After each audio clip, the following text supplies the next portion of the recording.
इस वीडियो में दी गई जानकारी सामग्री गणना की प्रामाणिकता या विश्वसनीयता की गारंटी नहीं है। सूचना के विभिन्न माध्यमों, ज्योतिष, पंचांग, प्रवचनों, धार्मिक मान्यताओं, धार्मिक ग्रंथों आदि से संकलित करके यह सूचना आप तक प्रेषित की गई है। हमारा उद्देश्य सिर्फ सूचना पहुंचाना है। पाठक या उपयोगकर्ता इसे सूचना समझकर ही ले। इसके अतिरिक्त इसके किसी भी तरह से उपयोग की जिम्मेदारी स्वयं उपयोगकर्ता या पाठक की ही होगी। नमस्कार दोस्तों, स्वागत है आपका हमारे YouTube चैनल सांसारिक जानकारी पर। हम आपको यहाँ पंडित प्रदीप जी मिश्रा द्वारा बताए गए उपाय जो वे अपनी कथा में बताते हैं, उनकी जानकारी देते हैं, ताकि आपको एक ही जगह पर ही सारे उपाय मिल जाए। गुरु जी के बताए गए उपाय श्री शिव पुराण से जाने गए होते हैं, इसलिए निसंदेह भगवान शिव पे विश्वास रख कर करे। इस पुराण में शिव जी को वात्सल्य, दया और करुणा की मूर्ति के रूप में महिमामंडित किया गया है। इस पुराण का पाठ करने से भक्तों के अंदर भी ऐसे ही गुणों का संचार होता है, यानी भक्तों का चरित्र भी भगवान शिव की ही तरह बनने लगता है। जो भक्त शिव पुराण का विधि पूर्वक पाठ करते हैं, वो जीवन मरण के चक्र से भी मुक्ति पा जाते हैं। सोमवार का दिन देवों के देव महादेव को समर्पित होता है। इस दिन भगवान शिव संग माता पार्वती की पूजा की जाती है। साथ ही उनके निमित्त व्रत उपवास भी रखा जाता है। भगवान शिव बेहद दयालु और कृपालु हैं। अपने भक्तों के सभी दुख हर लेते हैं। उनकी कृपा से भक्तों का उद्धार होता है। शिव पुराण में निहित है कि महादेव की भक्ति करने वाले साधकों को जीवन में सभी प्रकार के सुखों की प्राप्ति होती है। अतः साधक सोमवार के दिन श्रद्धा भाव से भगवान शिव की पूजा करते हैं। ज्योतिष शास्त्र में सोमवार के दिन विशेष उपाय करने का भी विधान है। इन उपायों को करने से सर्व कार्य में सिद्धि प्राप्त होती है। साथ ही सुख, समृद्धि और धन में वृद्धि होती है। क्या फल है इस शिवलिंग पर ये 3 उंगली घुमाई जाए तो इसका फल क्या है? तो आपको लगेगा भगवान शंकर को त्रिपुंड लगाना है। बोलो सही है गलत है? आप तो यही सोचोगे ना कि शिव जी को त्रिपुंड लगाया गया है, पर नहीं। ओम नमः शिवाय भक्तों, हर हर महादेव। हम लोग जब भी भगवान भोलेनाथ के शिवलिंग के पास जाते हैं, मंदिर में जाते हैं, तो अक्सर शिवलिंग पर कुछ ना कुछ चीजें, कुछ ना कुछ सामग्रियों को अर्पित करते हैं, क्योंकि सभी चीजों का कुछ अपना खास महत्व होता है, कुछ खास अपने लाभ होते हैं। इसीलिए हम लोग भगवान भोलेनाथ को तरह तरह की चीजें समर्पित करते हैं। हम में से बहुत से लोग क्या करते हैं कि चंदन का लेप जो है 3 उंगलियों से भगवान भोलेनाथ के शिवलिंग पर भी लगाते हैं, जिसका भी काफी अधिक महत्व शिव पुराण में बताया गया है।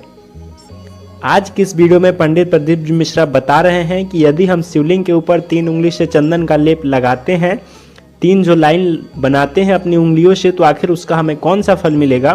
तो इसीलिए आप इस पूरे कथा को ध्यान से सुने। कथा के बीच में उन्होंने बहुत जरूरी बात को बताया है, जिसको यदि आप सुनेंगे और करेंगे तो निश्चित ही आपके जीवन में जो भी समस्या चल रही है उसका हल आपको देखने को मिलेगा। तो चलिए हम बिना समय गवाए हुए आज की इस कथा को शुरू करते हैं और इन तमाम बातों को सुनते हैं गुरुदेव के ही मुख से।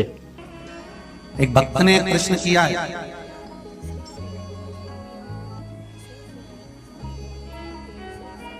कि हमारे गुरु जी कहते हैं, एक भक्त कह रहा है व्हाट्सएप पर, ऑफिस में मैसेज गया होगा, तो वहां से आशीष जी के पास में पत्र आया, तो उसमें उस मैसेज में लिखा है कि हमने जिन गुरु जी से गुरु दीक्षा ली है, गुरु मंत्र लिया है, वो गुरु जी कहते हैं कि भगवान से कभी कुछ नहीं मांगना चाहिए।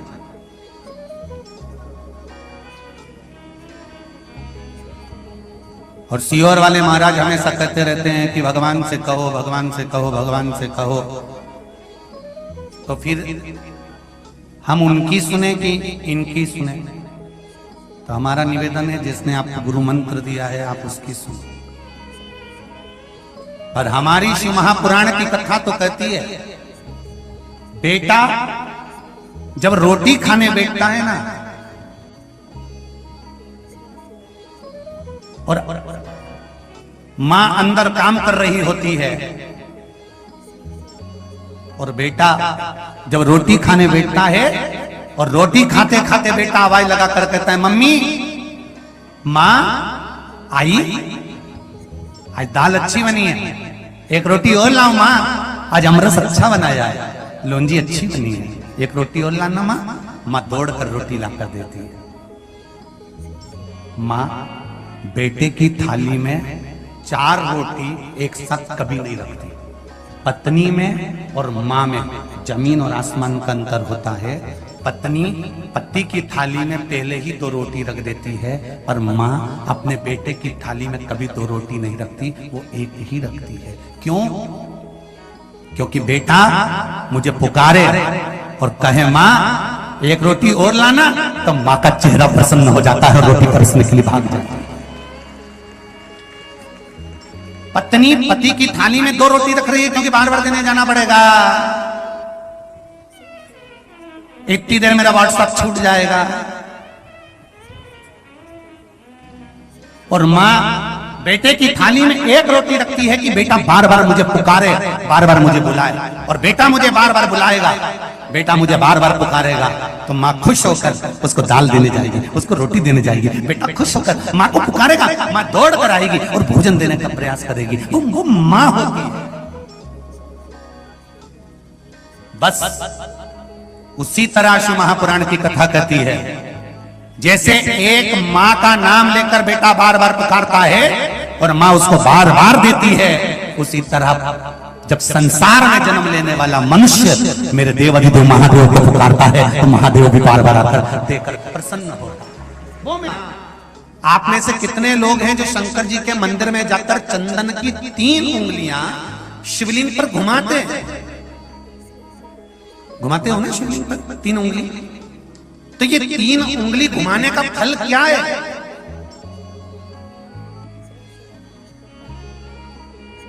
क्या फल है? इस शिवलिंग पर ये 3 उंगली घुमाई जाए तो इसका फल क्या है? तो आपको लगेगा भगवान शंकर को त्रिपुंड लगाना है। बोलो सही है गलत है?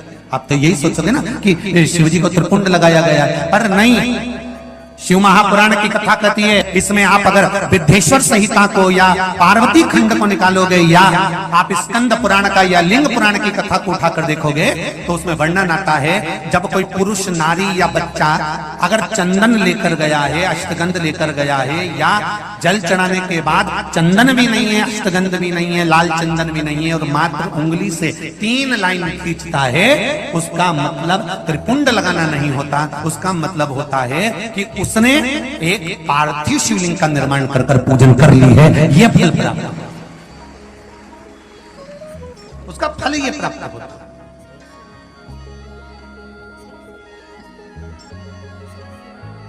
अब आप तो अभी तक सोचते थे कि हमने तो चंदन लगा के, हम तो भगवान को चंदन की लाइन खींच कर, हम भगवान को त्रिपुंड बनाकर आए। त्रिपुंड नहीं,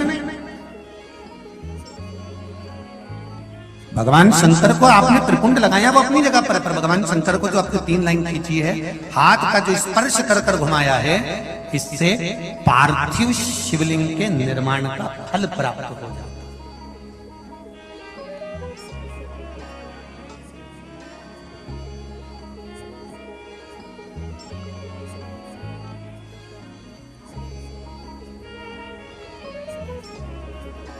विशेष जब कामना रहती है, विशेष कामना, आज आपका मन कर गया 108 चावल के दाने मेरे को शिव जी को चढ़ाना है, 108 चावल के दाने मुझे शंकर भगवान को चढ़ाना। विशेष आज आपके मन में कोई मनोरथ बड़ा है, कोई कामना बड़ी है, और बाबा से आपने विनती करी कि मेरा ये कार्य अटक रहा है, आप पूरा करोगे, मुझे विश्वास है। 108 चावल के दाने चढ़ाना है। आपने चंदन लगाया, हाथ की हथेली पर 108 चावल के दाने जो घर से गिनकर लेकर गए हो, उसको हथेली में रखा। एक एक चावल का दाना नहीं चढ़ाया, हथेली में रखकर जो विशेष कामना, जैसे किसी कर्मकांडी ब्राह्मण से पूछा जाए, पूजन होने के बाद में विशेष अर्घ दिया जाता है, विशेष अर्घ।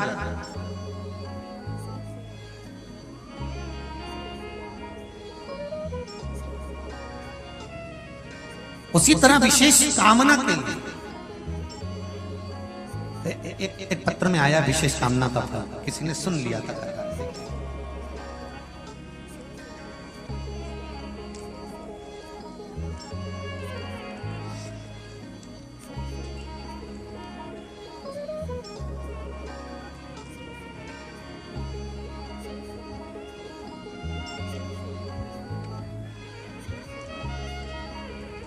शादी की पत्रिका भी भेजी, तुम इतने सारे मत चले जाना हो। गुरुजी शिव महापुराण की कथा 4 महीने से टीवी पर सुन रही हूं। मेरे छोटे भाई की शादी 5-6 साल से नहीं हो पा रही थी, तब आपने कथा में पशुपति व्रत के बारे में बताया था, अक्षत की पूर्णता के बारे में बताया था।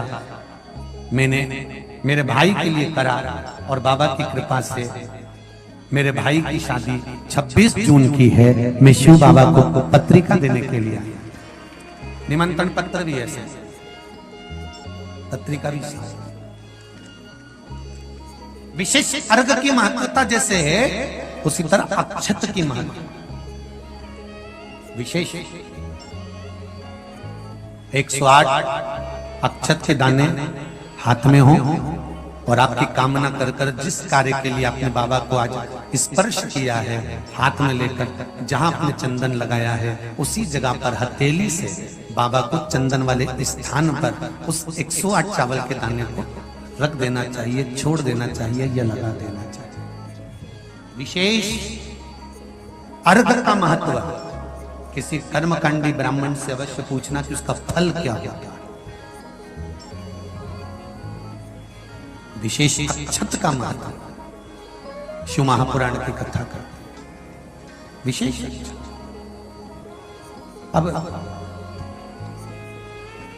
आपका समर्पण, आप जो देवाधिदेव महादेव को समर्पण कर रहे हो, भगवान शंकर की आराधना कर रहे हो, भगवान शिव की स्तुति कर रहे हो, भगवान शंकर के स्मरण में लगे हुए हो, उसका एक महत्व, उसका एक सुख।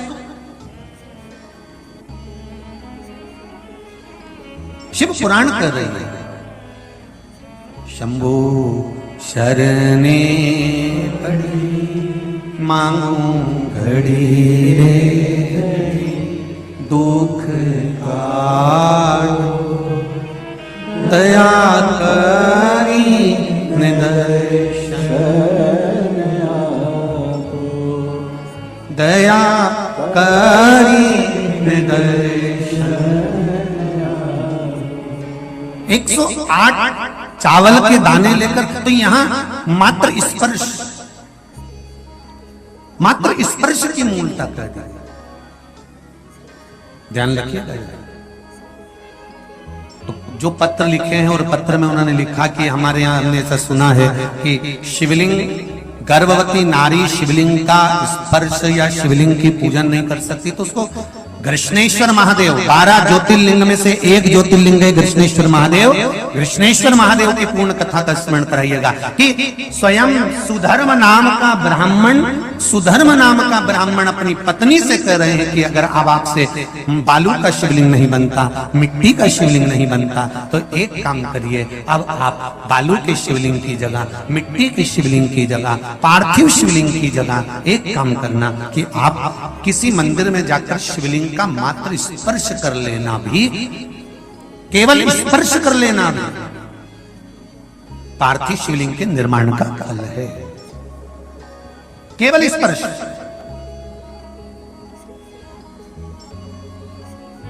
आप लोग जाते हैं शिव मंदिर, तो शिव मंदिर जाते हैं तो शिवलिंग का स्पर्श करते हैं, जम के तो बोलो जरा, करते हो सब लोग?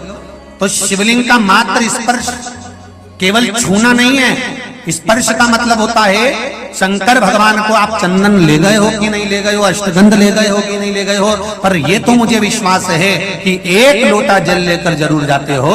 जल चढ़ाने के बाद भी अगर आप 3 उंगलियां शिवलिंग पर अगर मात्र घुमा देते हो, तो समझ लो कि आप प्रतिदिन पार्थिव शिवलिंग का निर्माण कर रहे हो और शिवलिंग की पूजा कर रहे हो।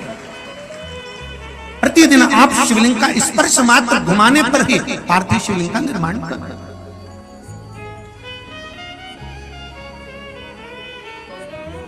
अब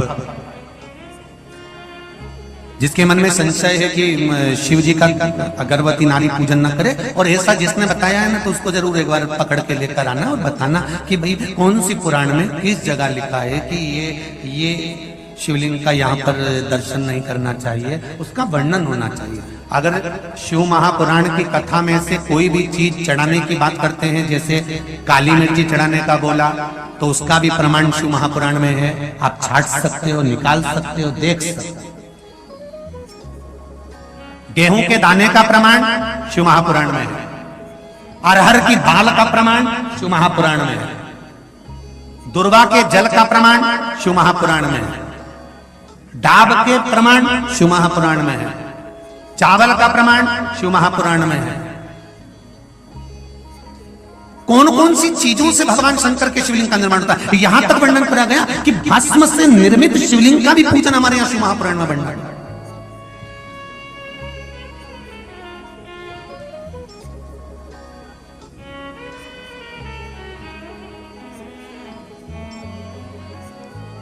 आप शंकर की आराधना में जितनी भी चीजें व्यासपीठ से अगर श्रवण करते हैं तो उसका स्मरण आपको रहना चाहिए, उसका स्मरण रहना चाहिए।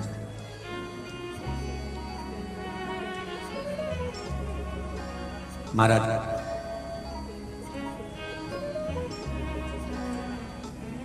गर्भवती नारी भी शंकर भगवान के मंदिर में जाकर उसका स्पर्श शिवलिंग का कर सकती है, किसी को रोक नहीं है। उसका फल क्या मिलता है वो भी स्मरण कर लीजिए। घोषमा को बेटा हुआ, सुधर्म ने कहा कि इस बेटे को तुम सुदेहा को दे दो, उसकी संतान नहीं है। जब तुम्हें एक पुत्र हो गया है तो दूसरा भी हो जाएगा। उन्होंने सुदेहा को दे दिया। सुदेहा ने पाल पोस कर बेटे को बड़ा कर लिया, उसकी शादी कर दी, घर में बहू आ गई। बहू को मालूम पड़ा कि मेरी असली सास तो घोषमा है, ये सुदेहा मेरी असली सास नहीं है। क्रोध आ गया, उसने सास को पूछना बंद कर दिया सुदेहा को। गुस्से में आ गई सास। सुदेहा ने मन में सोचा कि बेटा ही नहीं रहेगा तो बहू किस काम की रहेगी। बहू गई थी मायके, सुदेहा ने अपने बेटे के टुकड़े टुकड़े कर कर कपड़े में बांध कर तालाब में फेंक दी। अब देखिए, गर्भवती नारी अगर शंकर का स्मरण करती है, पूजन करती है, तो उसके बालक पर कितना फल मिलता है, ये शिव महापुराण की कथा कहती है। तो जिसने आपको कहा कि गर्भवती नारी को शिव जी का स्पर्श नहीं करना चाहिए, उसको ये पूरी कथा सुनाओ कृष्णेश्वर महादेव। बेटे के टुकड़े कर कर कपड़े में बांध कर तालाब में फेंक दिया। घोषमा शिव जी के शिवलिंग का निर्माण करती थी और पार्थिव शिवलिंग का पूजन कर कर शंकर भगवान का विसर्जन करने जाती थी। आज घोषमा के मन में आ गया, मेरे बाबा शंभु, हे भोलेनाथ, त्रिकालदर्शी, कैलाशी, अविनाशी प्रभु, बेटे को बहुत दिनों से नहीं देखा। जिस बेटे को गर्भ में रखा था और आपकी पूजन करी थी, मेरा बेटा वो नजर नहीं आ रहा। शंकर भगवान ने एक हफ्ते पहले मरे हुए घोषमा के बेटा जो टुकड़ा टुकड़ा हो गया था, उस बेटे को जीवित तालाब से बाहर निकाल दिया। ये गर्भस्थ नारी की शिव आराधना का फल।